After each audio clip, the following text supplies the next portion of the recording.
I used to think life couldn't take more from a person once it had already stripped away the basics. A home, a family, and anything that felt like safety. But Manchester taught me that life always had another test ready. By the time I turned 20, I had become a boy who carried everything he owned in a torn rucksack and tried to smile through days that never really got easier. Most mornings began with the same routine. I'd splash cold water on my face in the public toilet near the northern quarter, run my fingers through my messy hair, and pretend the steam from passing buses counted as warmth. Then I'd make my way to the small hot dog stall where I'd somehow found work. It wasn't glamorous. Half the time the grill hissed louder than the customer spoke. But it was honest work, something I could hold on to. People only ever saw a simple lad behind that counter, someone who handed out hot dogs with mustard and a quiet smile. What they didn't see was how those long shifts kept my mind from wandering to the things I'd lost. They didn't see how badly I wanted to belong somewhere, anywhere. The owner of the stall, though, he saw more than most. He was in his late 20s, sharp features softened by warm brown eyes. He had this odd mix of confidence and gentleness about him, the sort you don't expect from people who run small food stalls in the middle of the city. From the first day, he'd spoken to me like I mattered, not just as an employee doing a job, but as a person worth noticing. I remember my second day working there. It was raining harder than usual, the kind that soaks through your clothes no matter how fast you run. I was shaking from the cold when he handed me a steaming cup of tea. "Drink, lad. You'll freeze out here," he said with a half-smile. No one had said something like that to me in a long time. As the weeks passed, small acts of kindness kept appearing, as if he couldn't help himself. A spare jacket left accidentally by the till. A breakfast sandwich on mornings I looked unusually tired. A few extra pounds slipped into my pay packet with a quiet, "Don't make a fuss." I tried to tell myself it was just his nature, that he was kind to everyone, but deep down I knew he wasn't like this with the other staff. He checked on me more. He stood closer. He listened longer. It wasn't uncomfortable, not then. If anything, it felt nice to have someone see me when the rest of the world barely looked my way. I'd gone so long without affection that even the smallest warmth felt like a gift. But the truth was simple. I still had nowhere to live. Nights were the worst. I hated sleeping in the cold. Hated pretending I wasn't terrified when footsteps echoed near the alley behind the closed shops. I hated waking up stiff and damp, knowing I'd have to pretend everything was normal a few hours later. But I kept going because I didn't know what else to do. One evening, after we closed the stall, he locked up the till and glanced at me with an expression I'd never seen on him before. Something softer, deeper. "Can I ask you something?" he said, leaning his elbows on the counter. "Yeah," I whispered, already sensing it wasn't about work. "You're not sleeping somewhere safe, are you?" The words hit me like a punch. I thought I'd hidden it well, but he'd noticed the dark circles, the way my clothes sometimes smelled faintly of damp, the exhaustion I couldn't mask. I froze, unsure how much truth to give. He didn't push. Instead, he walked around the counter, stood in front of me and spoke quietly, almost carefully. "You don't have to explain anything. But listen, if you ever need somewhere warm, somewhere proper, my flat's got a spare room." My chest tightened. Offers like that don't come without expectations. I had learned that the hard way from people before. But there was nothing predatory in his eyes, just concern. Still, I didn't answer. I took the offer, tucked it away in my mind like a secret escape hatch, and went back to pretending everything was fine. But life doesn't let you pretend forever. A week later, the temperature dropped suddenly. The wind whipped through the streets like a blade. That night, when I tried to sleep behind the shop, I couldn't stop shivering. My teeth hurt from how hard they were knocking together. I curled up tighter, pulled my jacket around myself, and prayed for morning. It didn't come the way I expected. I woke to him shaking my shoulder gently, his face pale. "Mate, what are you doing out here?" His voice wasn't angry, it was scared. I tried to sit up, but dizziness washed over me. My fingers were numb. He didn't wait another second. Without asking, he helped me stand, wrapped his arms around me to stop my trembling, and guided me into his car. "You're staying with me tonight," he said firmly, leaving no room for argument. His flat wasn't huge, but to me it felt like walking into another world. Warm lights, soft sofa cushions, the faint smell of laundry detergent. It felt like home, the kind I hadn't known for years. He made me sit by the heater, gave me clean clothes, and forced a warm bowl of soup into my hands. "Eat," he insisted, and for once I did as someone told me. When I finally crawled into the spare room bed, an actual bed, not concrete, not cardboard, I almost cried. I stared at the ceiling, feeling heat seep into my bones, and whispered a thank you he didn't hear. The next morning, he acted like nothing unusual had happened. He made breakfast, joked lightly, and dropped the subject of where I'd been sleeping. There was no pressure, no questions, no conditions. He let me breathe. By the third night, when he asked again if I wanted to stay until I got back on my feet, I agreed. Maybe too quickly. Maybe because I was tired of running. Maybe because I wanted to believe that someone genuinely cared. For a while, everything felt stable. We worked days together, shared dinners sometimes, laughed about customers who asked for impossible orders.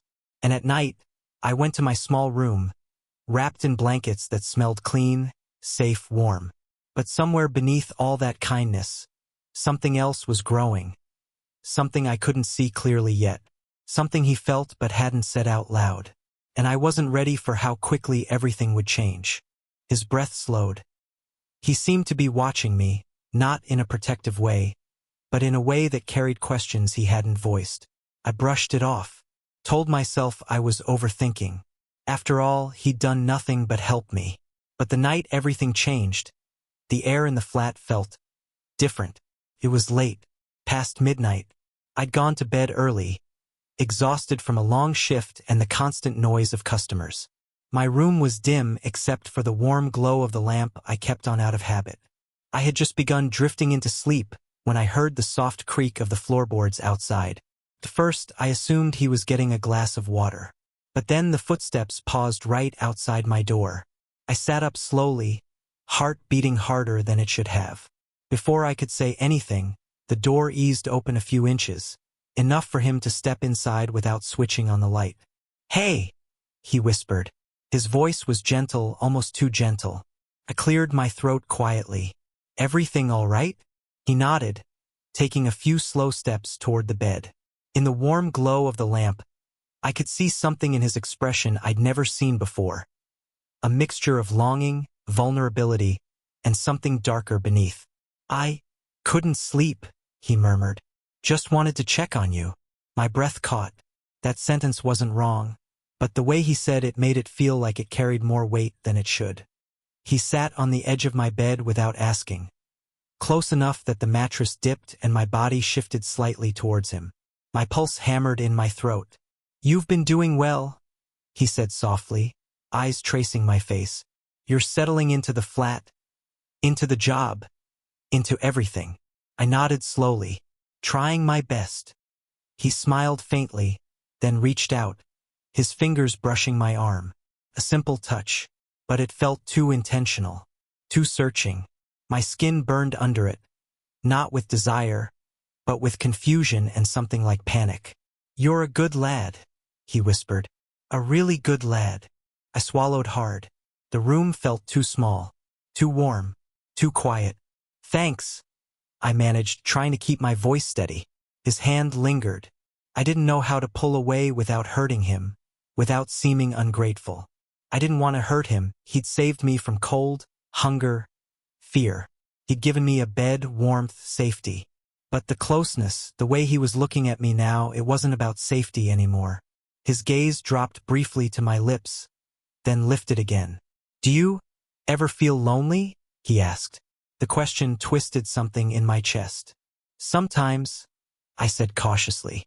"But I'm all right." "Don't lie," he whispered. "I see it in your eyes." His voice trembled with something raw, almost desperate. He moved his hand from my arm to my shoulder, fingers sliding slowly, too slowly. My breath hitched, panic rising. "I just want you to know," he murmured, leaning closer. "I'd take care of you, if you let me." The words were tender, but the intention behind them felt heavy. like a weight being pressed onto my chest. I shifted slightly, trying to create space, but he misread it as uncertainty rather than discomfort. His fingers brushed the side of my neck.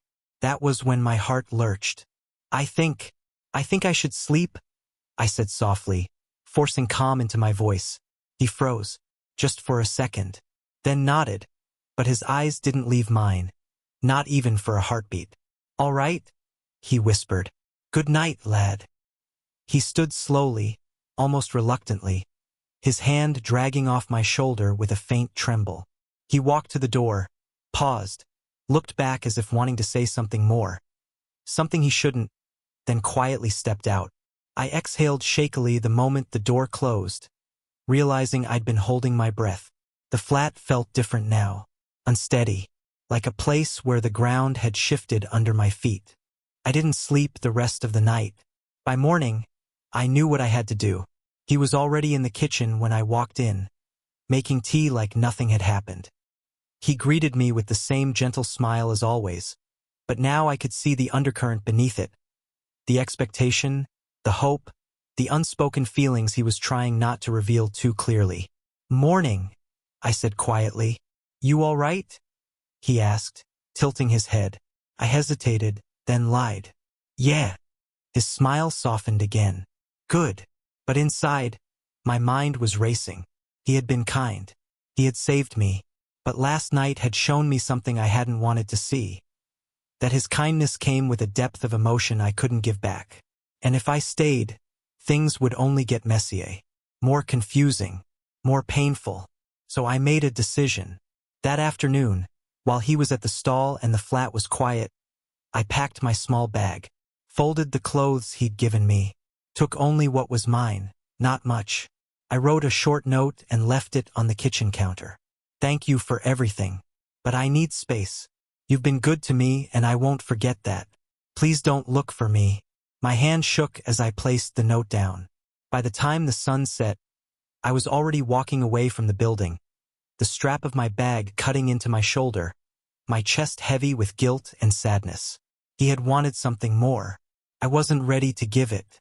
And so, once again, I became the boy who ran. The night I left his flat, I thought freedom would feel like air rushing into starving lungs. Instead, it felt like stepping out into cold, empty space with nothing to catch me. Manchester at night had a way of swallowing people whole, especially boys like me who carried their whole life in a bag that barely weighed anything at all. I walked for hours, past the tram stops glowing orange, past shuttered shops, past people laughing outside bars as if the world had never broken them. Every step away from him felt necessary, yet strangely painful. He hadn't hurt me, not truly. He hadn't forced anything. But the boundary he crossed, or almost crossed, had cracked something inside me.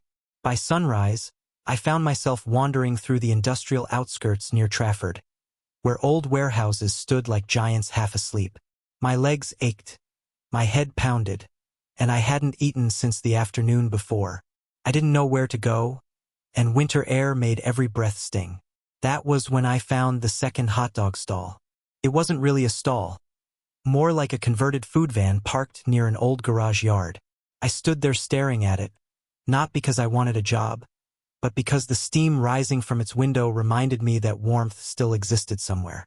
A man stepped out, mid-30s, tall, broad-shouldered, with neat stubble and gray eyes that seemed too calm for a world like this. He looked at me once, then again as if noticing something most people would ignore. "You all right there?" he called.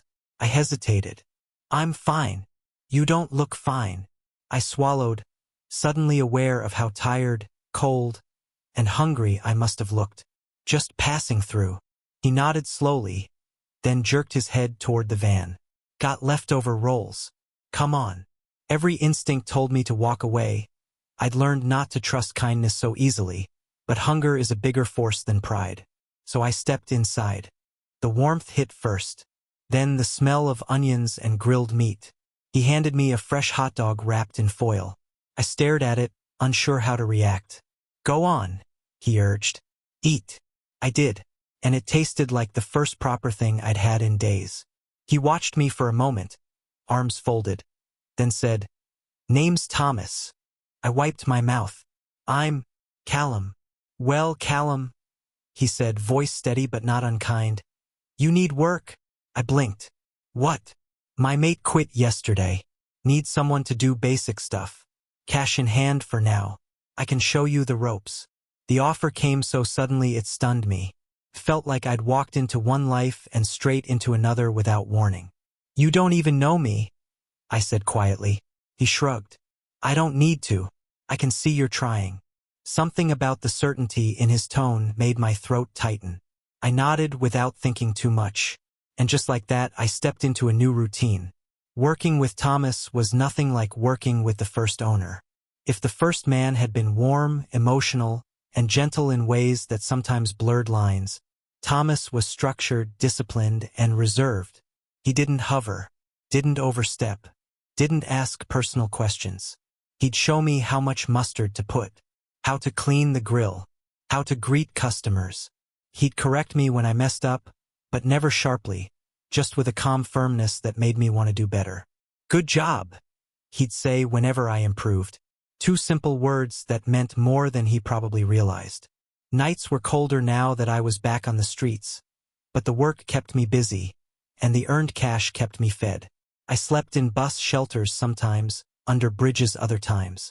Hardly ideal, but at least Thomas made the days feel bearable. A week passed. Then two. He never pried, but he noticed things. The way my fingers trembled from lack of sleep. The way I flinched when car horns blared. The faint sadness I carried but never voiced.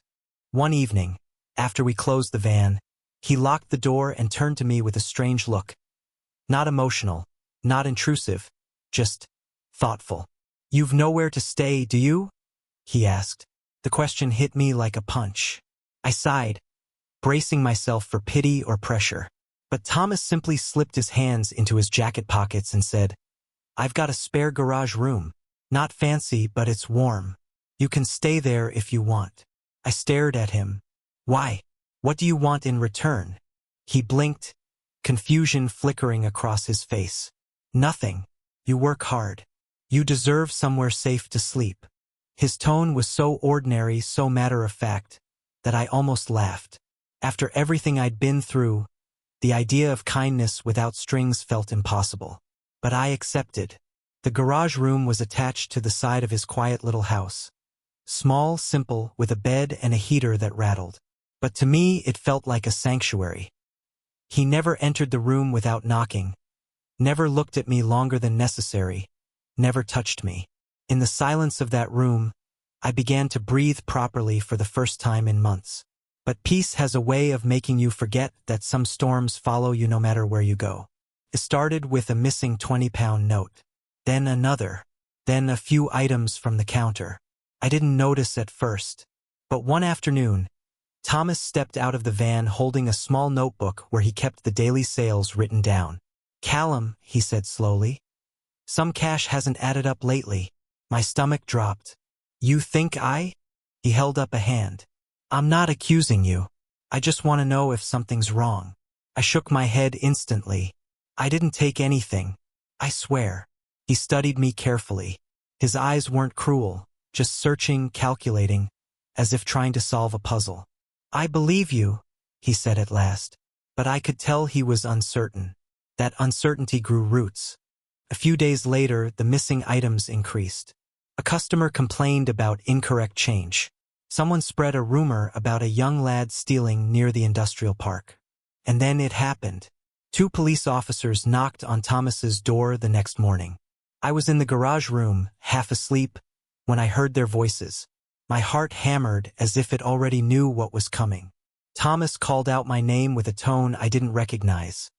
Shaken, conflicted, almost apologetic.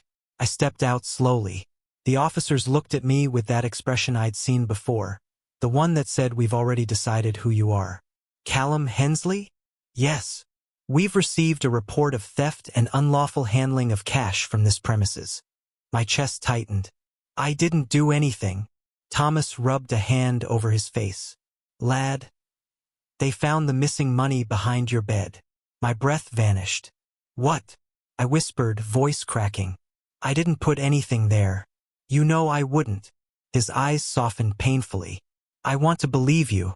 God, I do. But what am I supposed to think? I didn't steal. I cried, but my voice came out helpless, small. The officers moved closer. Everything unraveled. Handcuffs, cold metal, the slow walk to the police car. Thomas standing there with his arms folded, jaw tight, torn between doubt and guilt but not doing anything to stop them. I felt betrayal like a blade. At the station, no one listened. They processed me fast. Too fast. By nightfall, I was in a cell, staring at cracked paint and metal bars. I'd lost the first owner because I ran. I lost the second one because someone lied. And once again, I was a boy with nothing. Except fate wasn't quite done with me. Because that night, the cell door slid open slightly and a figure stepped inside. An older inmate with rough stubble, deep-set eyes, and a presence that filled the entire space. He climbed onto my bunk without hesitation. And my life shifted again. In a direction I never expected. The first night in the cell was the kind of cold that made a man question every decision he'd ever made. The mattress was thin as paper, the blanket smelled of damp concrete, and the silence felt like it had teeth. I lay there staring at the tiny barred window, wondering how quickly a life could crash, burn, and still keep falling.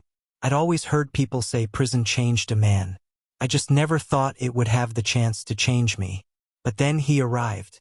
At first, all I heard was the heavy shuffle of boots and the clank of handcuffs. A guard muttered something, keys jingled, and then a slow, steady voice answered from the corridor, deep and calm, like an ocean that refused to stir even under storm winds. I didn't turn my head. I didn't want to know what kind of man they were putting in with me, but I felt him the moment he stepped inside. The air shifted, as though the space itself adjusted around him. The smell of cigarette smoke clung faintly to him, mixed with something older, like leather that had seen too many winters. The guard locked the door behind him. The footsteps faded. For a long moment, neither of us moved. Then he spoke. "You're new." I turned my head then, finally, reluctantly. The man standing there wasn't what I'd expected. He wasn't young. His hair had more gray than black, and deep lines marked years of hardship around his eyes. Yet nothing about him looked weak. If anything, he carried himself with a quiet authority, the sort that didn't need fists to be felt. "Yes," I forced out. He nodded once, then came further inside, placing his bundle of prison-issued bedding on the opposite bunk. But before he sat, he hesitated. "You look frozen." The words were simple, but there was something in his voice, warmth trying to push through a life that had probably taught him to keep it buried. "I'm fine," I lied. "You're shaking," he replied calmly. I wasn't. At least, I didn't think I was. But when I looked down at my hands, they were trembling against the thin blanket. I hadn't even noticed. Without asking permission, he reached to the small radiator on the wall and gave it a sharp knock. It rattled, groaned, then coughed out a thin rush of warm air. "There," he said. "Better." He sat then, finally, on the opposite bunk. The springs creaked under his weight. For a while, he didn't look at me, didn't question me, didn't ask what I'd done. He just existed. And for some strange reason, that steadied something inside me. After a while, he spoke again. "What's your name?" I hesitated. In this place, names felt dangerous, pieces of yourself better kept hidden. But something about him, the quiet certainty in his tone, made lying feel unnecessary. "It's Callum." He nodded again as if he'd already known. "I'm Rowan." Rowan. The name suited him, solid, earthy, unshakable. Silence settled between us again, but this time, it wasn't cutting or tense. Felt almost companionable. The kind of silence that sits with you instead of pressing on your chest. I lay back, staring at the ceiling, and tried to breathe normally. It didn't work. Sleep didn't come. Hours passed. The prison dimmed into that strange nowhere time between night and morning. And somewhere in that thick, lonely quiet, Rowan shifted on his bunk. "You're not sleeping," he said softly. I almost jumped. "How do you know?" "You're breathing like a man waiting for something to go wrong." I didn't answer. I didn't have to. My silence said enough. He stood then. I tensed, thinking he might cross the space between our bunks. But he didn't. He just leaned against the wall, arms crossed loosely over his chest.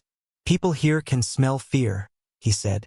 And you, Callum, you reek of it. I swallowed hard. A knot tightened in my stomach. I'm not scared. His brow lifted the slightest bit. Everyone is. Their first week. It's not a weakness. It's human. I closed my eyes. What are you? Some kind of counselor? He huffed a soft laugh.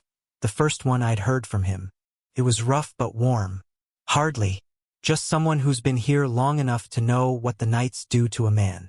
His gaze softened then, almost imperceptibly. Whoever put you here must have known exactly what they were doing. I opened my eyes, startled. What do you mean? You don't belong here, he said simply. That's plain enough to see.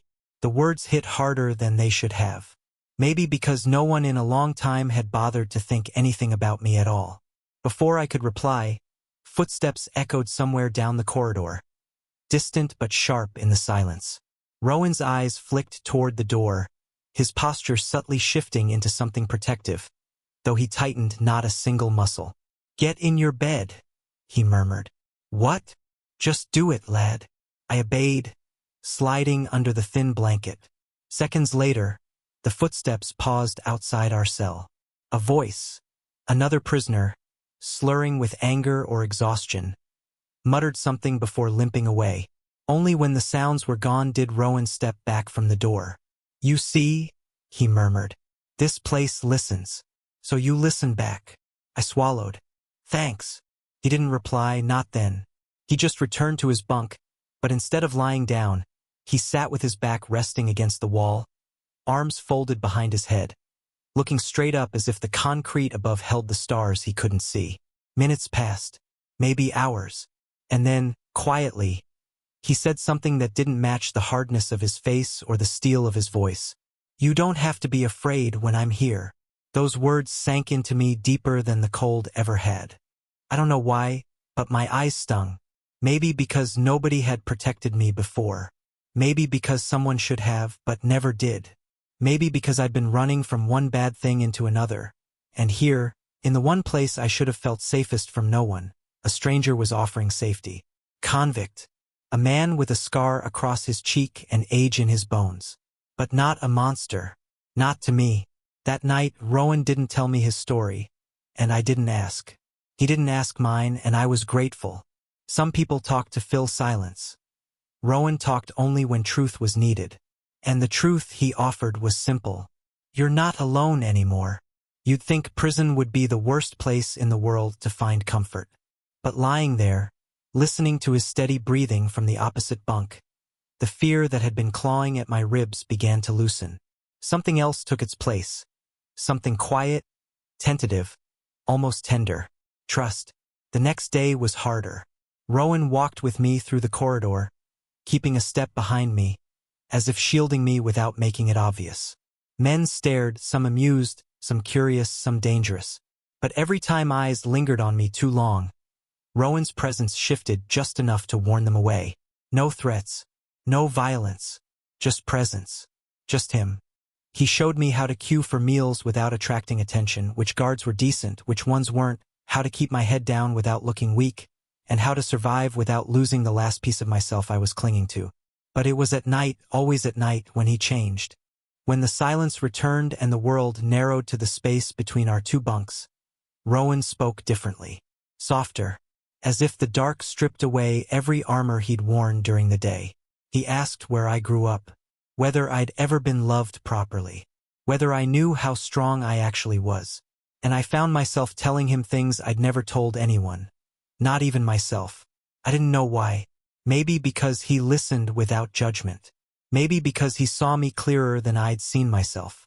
Maybe because the world outside had taken everything from me, and somehow, in the worst place imaginable, this man was giving some of it back. One night, he sat on the edge of his bunk and said, almost hesitant, "You remind me of someone I once cared about." I didn't know what to say. My chest tightened in a way I didn't recognize. When he finally looked at me, There was something raw in his eyes, something human, vulnerable, and entirely unexpected. That night, our bunks felt too far apart, too distant, too cruel. We didn't cross the space between them, the guards patrolled too closely, and Rowan respected boundaries even when others in this place wouldn't. But the want to close that distance hung in the air like a pulse. And when I fell asleep, it wasn't fear that filled my chest. It was him, his voice, his steadiness, his warmth.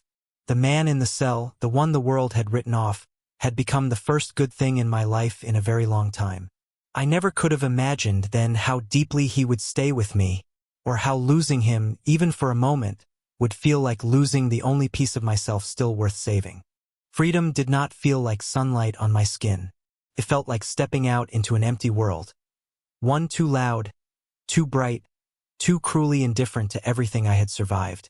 When the gates opened, I expected something dramatic. The rush of relief, the taste of hope, the sound of life calling me back. But instead there was only a hollow numbness. A feeling like I'd left a piece of myself behind in that concrete cage. A piece that looked a lot like Rowan. I walked out with a paper bag of belongings, a bus ticket I had no money to top up, and a warning from a guard to stay out of trouble this time, lad. As if trouble was something I'd ever asked for. The sky above Yorkshire was gray, stretching endlessly like a faded blanket. The wind cut across my face, familiar and indifferent. For the first time in months, I could walk any direction I wanted, and I realized I had nowhere to go. Nowhere except back to the only man who had shown me kindness before everything collapsed. My first employer, the one who had lied, destroyed my name, and thrown me to wolves out of jealousy and spite. But he had also been the last person to offer me shelter, and I had no other door to knock on. The world doesn't give second chances to people like me. It barely gives first ones. I found myself on the same street, my breath catching as the familiar neon sign of the shop flickered in the drizzle. The window was smeared with condensation, the inside busy with customers grabbing their usual lunch orders. Everything looked the same, painfully, maddeningly the same, as if my life hadn't been shattered in the meantime. I stood outside the window for nearly a minute before I forced myself in. The bell chimed, heads turned, conversations dipped, then returned. But the owner, the man who had once smiled at me too warmly, touched my shoulder too deliberately, whispered promises with strings attached, froze when he saw me. For a moment, neither of us spoke. Then he stepped out from behind the counter, a forced concern coating his voice. "Callum? I thought you were in prison." I finished flatly. "I was." His face twitched, not with guilt, with fear that his secret might come spilling out. "I didn't think you'd come back," he whispered. "I didn't think I'd have to."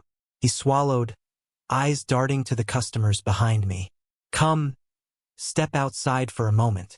We moved behind the shop where the rain tapped against the rusted metal bins. He crossed his arms, pretending to be composed, but I could see the tension in his jaw. "Callum," he began. "What happened? It got out of hand." I was angry, hurt. "I made a mistake, okay? You can't imagine how much I regretted it." "No," I said quietly. "You regretted getting caught." That shut him up. The truth hung between us like smoke. He sighed heavily, running a hand through his hair.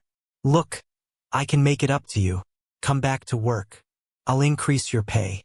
You can stay in the spare room again until you're stable." The offer should have tempted me. I was exhausted, homeless, hungry, and broken in ways I didn't even understand yet. But nothing in his words reminded me of kindness. Not the genuine kind, the kind Rowan had offered. It wasn't love he felt. It wasn't even affection. It was possession. He wanted me back because it made him feel powerful. "No," I said firmly. "I'm not coming back." His mask cracked. "You ungrateful little." "Don't," I warned, my voice controlled but trembling. "Don't pretend you ever cared about me." For a moment, his face twisted with something ugly. Then he stepped back. "Fine," he spat. "Go starve. No one else is stupid enough to take in a boy with a record." He stormed inside. The door slammed, The rain fell harder, and for the first time since stepping out of prison, I truly felt the weight of freedom. It didn't feel like hope. It felt like standing on the wrong side of a cliff edge with no way across. But there was someone who once crossed a different kind of abyss to reach me.